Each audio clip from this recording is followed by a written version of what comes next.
Comment fonctionne le robot chirurgical pour les interventions de la prostate? Pensez à vous abonner à ma chaîne YouTube et à cliquer sur la cloche.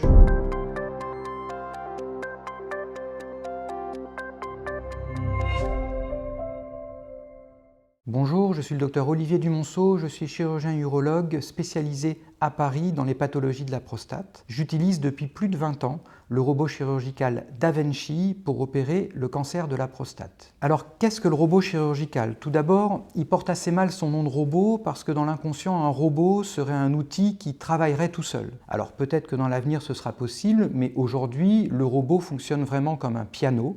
Il ne fait rien tout seul, il ne joue pas tout seul et il a besoin d'un chirurgien qui va le manipuler au moment de l'intervention. L'idée de la robotique, c'est de permettre d'avoir une gestuelle plus précise. Pour avoir une gestuelle plus précise, il faut d'abord avoir une vision plus précise de ce que l'on fait. La robotique permet de zoomer plusieurs fois sur la prostate et d'avoir une vision en 3 dimensions, donc d'être complètement immergé dans le corps du patient. À l'aide d'instruments chirurgicaux qui sont adaptés au robot, qui sont extrêmement précis et qui tournent à 360 degrés, on va pouvoir faire une dissection extrêmement fine. Par conséquent, et je vous invite pour mieux comprendre à aller regarder la vidéo tournée au bloc opératoire, le chirurgien va être derrière une console chirurgicale avec des joysticks qui vont lui permettre de manipuler du bout des doigts les instruments chirurgicaux qui eux-mêmes sont tenus par une autre partie du robot qui, elle, est située à côté du patient. Vous avez dû le voir d'ailleurs, certains chirurgiens ont même pu opérer à distance, à des milliers de kilomètres, la console chirurgicale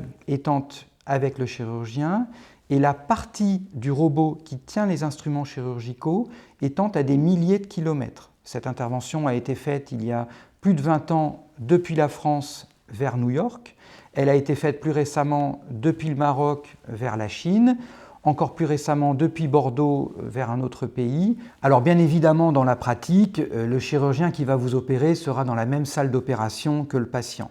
Néanmoins, le fait de pouvoir prendre le contrôle du robot à distance, que ce soit à quelques dizaines, quelques centaines ou quelques milliers de kilomètres, va permettre de faire du proctoring, c'est-à-dire d'aider des chirurgiens récemment équipés en robotique à pouvoir faire leurs premières interventions en toute sécurité. Donc, en résumé, le robot est un outil qui n'a aucune autonomie, mais qui va permettre aux chirurgiens d'opérer de façon plus précise et notamment pour la prostate, d'avoir un meilleur contrôle de la maladie du cancer, on le rappelle, tout en préservant la continence urinaire et la fonction érectile. Pensez à liker cette vidéo, n'hésitez pas à la commenter et à la proposer à vos proches. À bientôt.